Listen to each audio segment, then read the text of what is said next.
Olá pessoal, tudo bem? Meu nome é Lucas. E eu sou a Cris. E a gente está aqui no Congresso de Famílias e a gente está com o Helder e com a Ju. E a gente vai fazer perguntas porque eles são muito especiais pra gente. Então vamos lá. Primeira pergunta.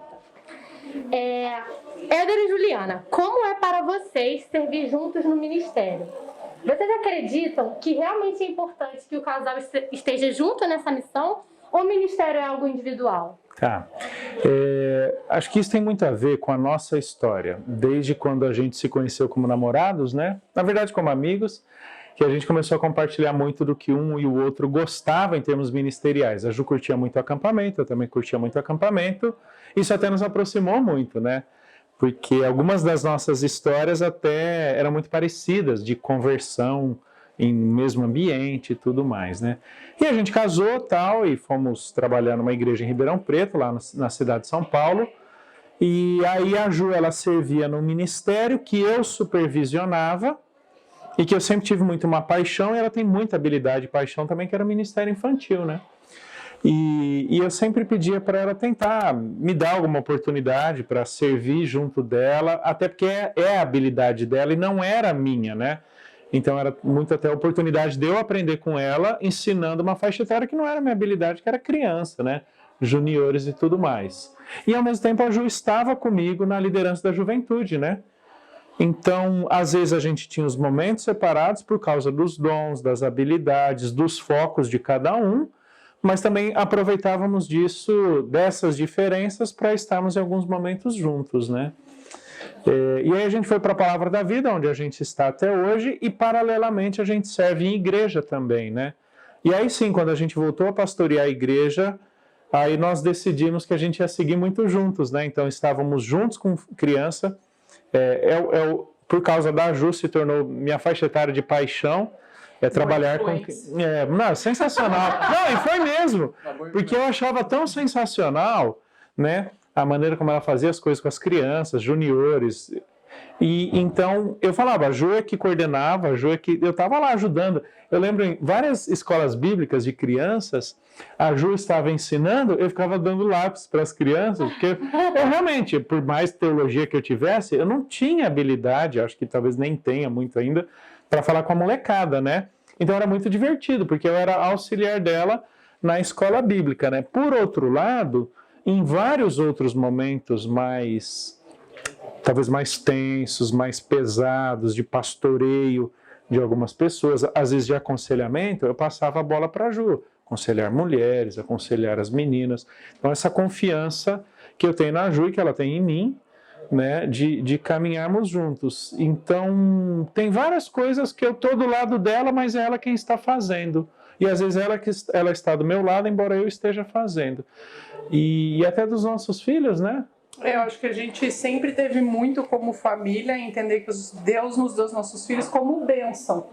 E que eles faziam parte daquilo que Deus tinha nos dado. No caso, nosso ministério, na Palavra da Vida, enfim, na igreja. Então nós sempre levávamos eles em tudo que a gente fazia agora não mais, porque cada um tem a sua rotina, mas eles ainda nos acompanham, nos ajudam nos ministérios que a gente desenvolve.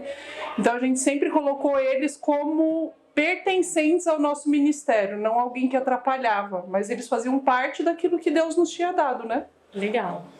É muito legal. E assim, a gente vê hoje, até decisões que a gente toma em termos de ministério, a gente considera a família, não é só o Helder, a Ju, né? Até hoje, a gente, na igreja que a gente está, nós estamos com toda a parte de gerações, né? Das crianças até a juventude. Então, a gente já começa a pensar como nós servimos juntos e, ao mesmo tempo, como nós puxamos nossos filhos para estarem conosco, respeitando os dons, as habilidades deles, respeitando o tempo deles, mas as nossas decisões são familiares, né? Especialmente com criança, eu aí falo muito para os homens da igreja que eles têm que servir também junto da molecadinha ali, né? Não são só as mulheres, as esposas ou as filhas deles, mas eles também como homens, né? Talvez eles não tenham habilidade, como eu não tinha. Eu entregava lápis, dava papel, às vezes tinha vontade de jogar um na parede assim, né? Porque eu estava aprendendo a ter paciência com a molecada, né? É difícil. Mas é muito. Mas entendeu? Então a gente tinha esse privilégio de servir juntos, crescer juntos e hoje até desafiar pessoas para que casais sirvam juntos nesses ministérios. Então é muito legal, muito mesmo. Que bênção, muito legal. Bom, isso é muito importante, que a nossa segunda pergunta fala sobre isso, né? Ah, Que ok. a nossa segunda Eu matei sua segunda pergunta ou não? Não. Ah, então tá bom. Você vai complementar, claro. Que a segunda pergunta é: qual conselho vocês dariam para pais ou futuros pais que querem ensinar seus filhos a andar nos caminhos do Senhor? Ensinem a Bíblia. Vivam o que a palavra de Deus diz, né? Hoje, na pregação à noite, o Elder compartilhou o Salmo 127, 128, e a gente viu muitas coisas que podem ser feitas, né? Ele comentou em volta da mesa, né? Os filhos são flechas. Então, nós, como pais, a gente sempre teve isso. Desde pequeno, inculcar a palavra de Deus aos nossos filhos. Foi até interessante que no mestrado que o Elder fez, ele fez sobre discipulado, né? Na primeira infância, e eu fiz a parte prática do trabalho dele quando eu fiz o meu mestrado, porque isso sempre foi muito forte na gente, de entender que a responsabilidade que Deus nos deu precisa ser desde quando eles nascem, né? De orar com eles, de ler a Bíblia, de contar histórias bíblicas, mas de vivenciar realmente o que a palavra de Deus diz, inclusive nos momentos de conversa séria, de disciplina, de mostrar que tudo aquilo que a gente fazia e tem feito é por causa da responsabilidade que Deus nos deu como pais de instruí-los de acordo com o que a palavra de Deus diz, né? E tiveram situações, por exemplo, que eu não fiz o que a Bíblia diz. Eu errei. Eu pedia perdão para eles e dizia, olha, eu estou pedindo perdão até hoje. Eu fiz errado. Não é porque eu seja pai, autoridade, que o meu erro seja menos grave, seja mais leve. Não, porque eu deixei de cumprir o que Deus diz. O que eu devo ser em Jesus. Seja como pai, marido, homem, seja lá o que for, né? Então, esse desafio que a gente tem de testemunhar para eles que a gente não está ensinando algo que é importante só para eles. Mas é importante para qualquer cristão, né? Sim. O entender quem ele é em Jesus, né? A nova vida que ele tem em Cristo e as atitudes compatíveis e coerentes que ele deve ter, né?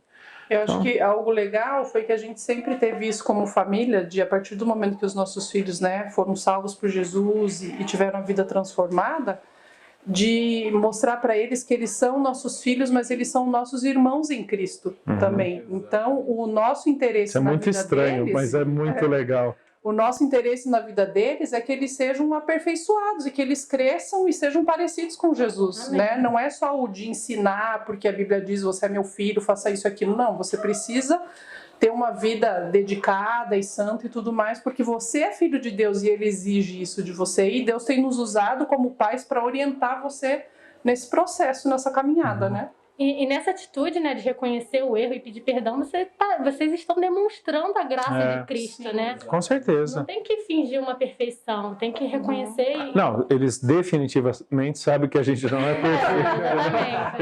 Eles não levaram muito tempo para perceber Mas isso, é não. muito difícil ver pais que pedem perdão aos seus filhos. Isso é como se fosse um... Mas é difícil.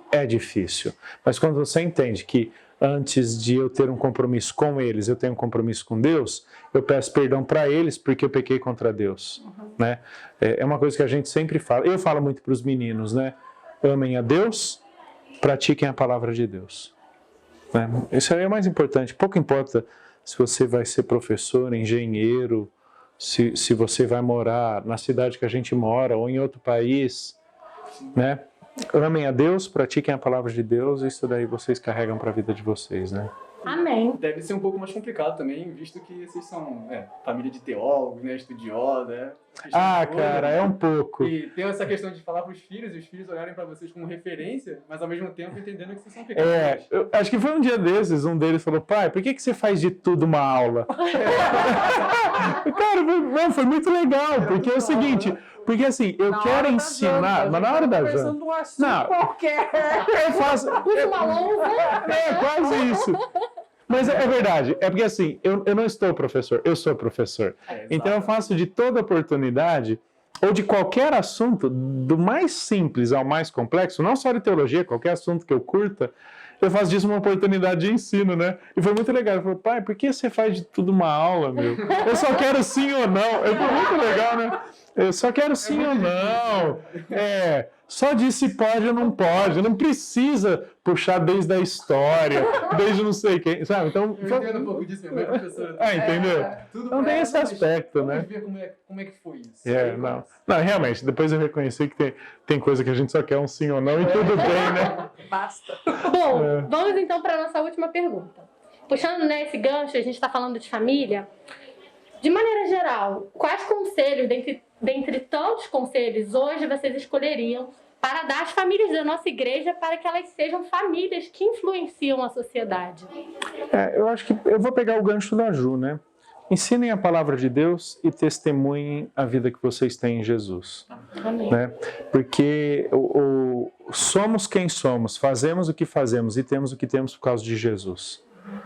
Sem Ele, nós não teríamos qualquer significado de vida, propósito, e é por isso que buscaríamos em qualquer outra coisa, no trabalho, nas coisas em si, na autorrealização, né? Então, testemunhem quem vocês são em Cristo, né? A obra que Jesus fez na vida de vocês. Como eu falei, a gente pede perdão porque Deus nos perdoa em Jesus, né? Nós amamos um ao outro porque fomos amados por Deus através de Jesus, né? E o segundo, ensina a palavra de Deus, né? Às vezes eu vejo que alguns pais podem pensar que para nós é mais fácil porque nós dois somos formados em teologia, temos mestrado em teologia. Não. Ensinar a Bíblia não é uma questão de facilidade pela graduação que você tem, mas pelo compromisso que você tem de legar a fé à próxima geração. Não é uma questão de facilidade por ser teólogo, é uma questão de compromisso. Não é mais fácil para a gente do que para qualquer outra família, não é. Porque a gente tem a mesma correria, a mesma loucura, as mesmas distrações, os mesmos pecados, a mesma indiferença. A gente sofre com tudo isso como qualquer outra família. Não é mais fácil para nós. E quantas não são as vezes que a gente tem que lembrar que a gente faz por causa do compromisso, não é porque a gente está afim, né? Não é porque tem tempo disponível, porque sei todas as respostas. Lembro de algumas respostas que eu não soube dar para os meus filhos, que eu tive que estudar, acho que é natural para todo mundo, né? Então nós fazemos isso, façam isso por causa do compromisso com Jesus e façam por causa do compromisso de ensinar a palavra de Deus, não é porque seja fácil, difícil, oportuno ou não, mas por causa do compromisso com Deus, de legar a fé a próxima geração, né? Então, acho que é isso, esses dois. Amém. Valeu, gente. Obrigado, viu? Muito legal. Muito prazer, muito privilégio nosso aqui, né? Poder compartilhar isso. Eu acredito. Valeu, gente.